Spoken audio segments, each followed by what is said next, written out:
आणि ब्रेकनंतर एक महत्त्वाची बातमी। मुंबईतील रेल्वे स्थानकांची नावे बदलण्यासंदर्भामध्ये महत्त्वाची बैठक होते।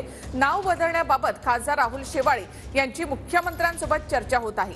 राज्य सरकारकडून स्थानकांची नावे बदलण्याचा केंद्राला प्रस्ताव आहे।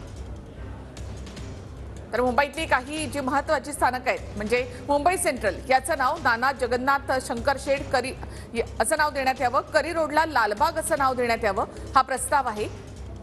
संडस रोड या ठिकाणी डोंगरी आणि मरीन लाईन्सला मुंबादेवी, डॉकयार्डला माझगाव हे नाव देण्याचा प्रस्ताव आहे।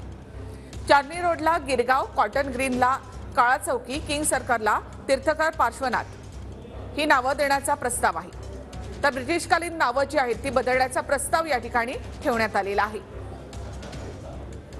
आज आम्ही बैठकीमध्ये बाकी 7 दुसऱ्या रेल्वे स्टेशनचा प्रस्ताव मंजूर करण्यात आलेला आहे। त्यातलं पहिलं स्टेशन आहे करी रोड स्टेशन आहे, त्याचं नाव बदलून लालबाग लालबाग स्टेशन असं देण्यात यावं असं प्रस्ताव मंजूर करण्यात आलेला आहे। सँडर्स रोड त्याचं डोंगरी रेल्वे स्टेशन, मरीन लाईन्सचं मुंबादेवी करावं असं प्रस्तावात आज मंजूर करण्यात आलेलं आहे। चर्नी रोडचं गिरगाव स्टेशन करावं आणि कॉटन ग्रीनचं काळा चौकी आणि डॉकयार्ड स्टेशनचं माझगाव रेल्वे स्टेशन आणि किंग सर्कल याचं तीर्थकार पार्श्वनाथ स्टेशन रेल्वे स्टेशन असं ते